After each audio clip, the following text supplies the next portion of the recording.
Hey there, I'm Umesh Singh and welcome to Themyscira. It is a land of magic and wonder, worth cherishing in every way. Today we'll be continuing with my in-depth analysis of Wonder Woman. Note that this video series will freely discuss various aspects of the film, some of which could be considered spoilers. So if you don't want any spoilers, then go ahead and watch the film before continuing with this video. You have been warned. Wonder Woman is a gift that keeps giving.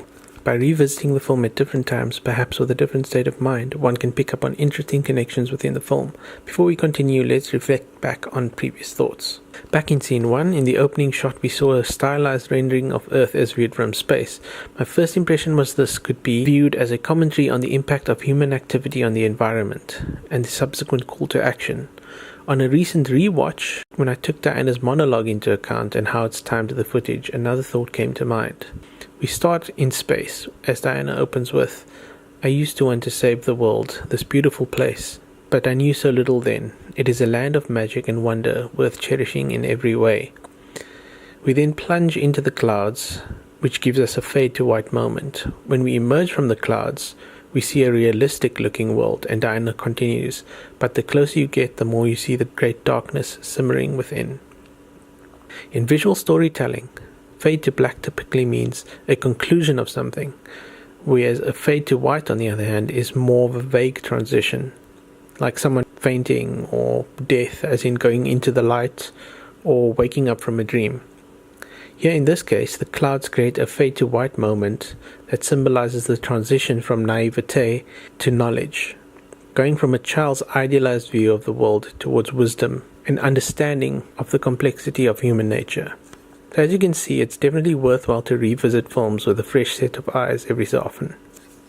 With that out of the way, let's dive into scene 2, which is our true introduction to Themyscira. A quick note on the musical score. The track is called Amazons of Themyscira and starts out in scene 1 with a predominantly brooding, ominous feel, but changes to a more emotional sound at the end of the scene. As we transition into scene 2, some energy is injected through percussion instruments, and we'll also hear bigger, brighter sounds from a combination of wind and string instruments as the scene builds, which adds to a feeling of grandeur. We start out with a cross dissolve from the photograph at the end of scene 1 to a matching composition of Lily Aspel here in scene 2, who plays Little Diana.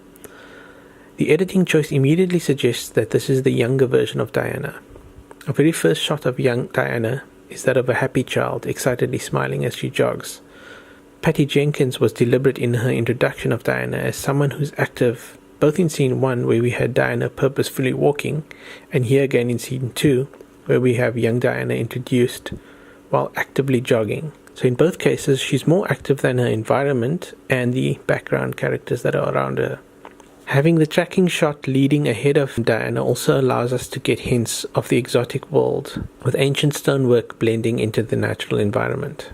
We cut with continuity to an establishing shot from the opposite side. It's filmed from a higher angle by a drone. The camera is far away from Diana, so she's portrayed as a tiny little person jogging through the marketplace. We see plenty of the background and get a greater sense of the place. The rich turquoise waters and lush greenery paint a picture of an idyllic paradise where they live in harmony with nature. The camera, having started from a slightly downward tilt, gradually levels out, revealing a gigantic statue of Hippolyta with a sword raised, which is a sign of victory. Her mother is also a symbol of heroism that Diana aspires to. We cut again to in front of Diana as she runs through the marketplace, and we see some villagers interact with her. They greet her by name. She responds with smiles and upbeat hellos as she jogs through. We then cut to what looks to be a boomed camera shot from further back, showing more of the marketplace as she jogs towards camera. And then in the background we hear someone calling out, "Diana!" We cut back to a close-up shot of Diana as she responds to this familiar voice. As she turns to look over her shoulder, we see a couple of interesting murals carved in the stonework behind her. The one on the left depicts Hippolyta leading the rise of the Amazons, which will be explained in scene 3. The one on the right depicts Themyscira, with divine winds blowing away from the island in all directions, which could make it difficult to sail there. Anyway, so on hearing the voice, Diana picks up pace, and we know that she's probably up to no good. We then cut to Mnemosyne, played by British actress Josette Simon. "Diana!" she shouts again. Her character was not named in the film itself, but she is named in the official novelization of the film written by Nancy Holder. Also, if you look in the film's credits, you'll see Josette Simon listed as playing Mnemosyne. Later in the scene, you'll find out that her job is that of Diana's tutor. On a bit of a tangent, in Greek mythology, Mnemosyne is the goddess of memory, so it makes sense for an Amazon with this name to be Diana's tutor. It's also interesting that in BVS, Diana was in pursuit of a cherished memory, the photo of Steve and company, and here in Wonder Woman, it is the goddess of memory that is in pursuit of Diana. The more interesting connection, however, is to the No Man's Land scene. Here in scene 2, Diana is running off to mimic the Amazon warriors that she idolizes, while her teacher runs after her shouting, "Diana." In this moment, all she wants to do is be a warrior and a hero. Later at the No Man's Land scene, after Steve lectures Diana on the realities of the front, so basically Steve is assuming the role of a teacher figure, Diana decides to break ranks, climbs out of the trench and runs headfirst into enemy fire. Steve shouts "Diana" and then follows after her. This is the moment she becomes a hero.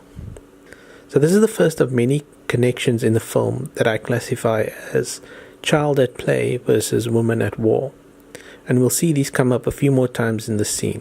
Anyway, from Mnemosyne we cut back to Diana as she runs out of the marketplace. We then cut to an area where we see a great variety of Amazon warriors in training, performing a range of combat skills and drills.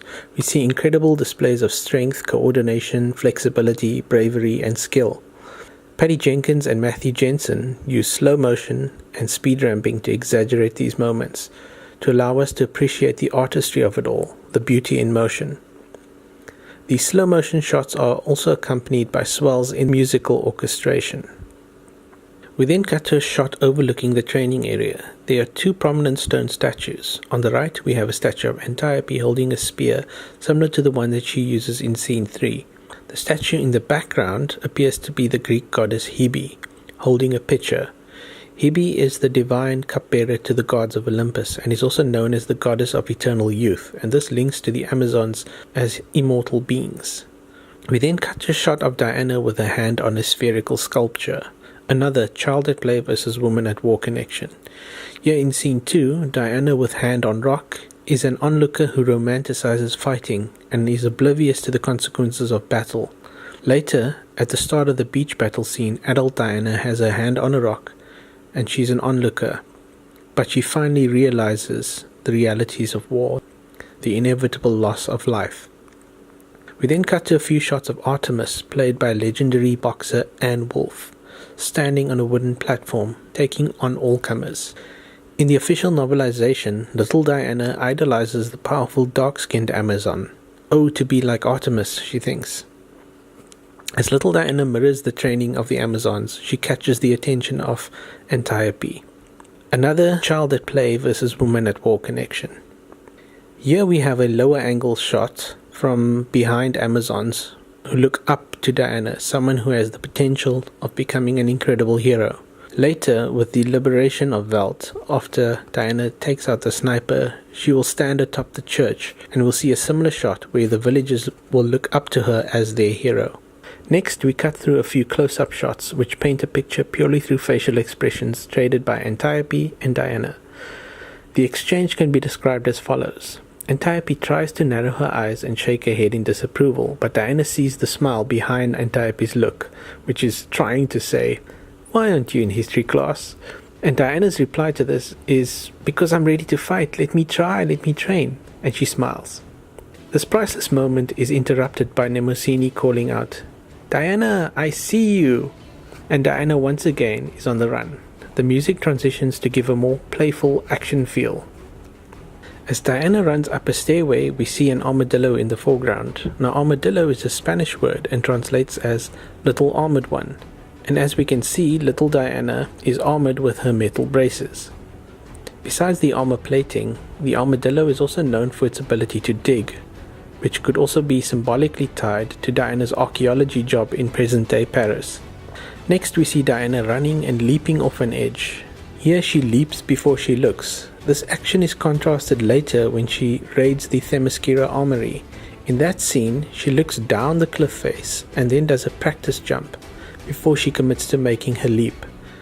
So through a change in behavior, we see her character growth. In this scene though, she carelessly jumps off the edge, hoping to stick a landing on another path below. In the official novelization, it's described as follows. She imagined herself soaring through the air just like the warriors, except that pathway was just a little further down than she assumed, with Diana thinking, my worst idea, maybe my last. Fortunately, her mother is there to catch her. Hippolyta's symbol is a bird of prey, and we can see this motif repeated in her shield, her armor, her crown, and other attire. And like a falcon, she's able to snatch Diana out of the air. Knowing that she's been caught cutting class, Diana tries to soften her mother up with some cuteness. Hello mother, how are you today? Unable to completely hide her smile, Hippolyta replies, let's get you back to school before another tutor quits. Diana, sensing opportunity, pushes her luck a little bit and tries to convince her mother that it's time to start her training. Diana sees Antiope in the background and adds, Antiope thinks I'm ready, unceremoniously roping her into the conversation as well. Hippolyta and Antiope then discuss the merits of starting Diana's combat training. Meanwhile, little Diana gets excited as she feels Antiope's arguments will persuade her mother. After a brief exchange, Hippolyta has had enough and firmly states, she's a child, the only child on the island, please let her be so. Diana protests in disappointment, but mother, there will be no training, Hippolyta declares, ending the discussion. As Hippolyta rides away, little Diana looks back past her mother and locks eyes with Antiope. Antiope gives a slow nod, indicating that she will secretly start training Diana. The camera then switches to a front-on shot of Hippolyta and Diana leaving the scene. As the horse moves across the frame, the natural archway in the background comes into alignment with Hippolyta's crown, which has, as we know, bird of prey design elements to it. This creates the image of a bird hovering over Diana, and as we know, overprotective parenting is sometimes referred to as hovering. Arch comes from the Greek archos, meaning chief, leader, or ruler. On the surface level, we obviously see Hippolyta is the queen and leader of the Amazons, but on a deeper level, we also have Zeus, the king of the gods of Olympus. In scene 3, we'll find out that Zeus's final act was to create the hidden island of Themyscira, so the natural environment of the island definitely ties to Zeus. So this composition can also be viewed as a symbolic family portrait, with little Diana under the protection of her mother Hippolyta and her father Zeus, who provided the dome of protection that obscures the island. Passing under an archway is also a symbol of transition to a new phase of life. So Diana's passing not exactly through the archway but under it symbolically could also symbolize her readiness to start training. And since this is a natural arch, this transition is a natural, inevitable transition, her destiny in fact. So that concludes my thoughts on scene 2. In the next episode we'll look at scene 3, which is the history lesson. As always, feel free to leave your thoughts below. And if you found this video informative, please like, share and discuss with your fellow keen Wonder Woman fans. Thank you so much for watching, and as always I wish you peace, joy and love.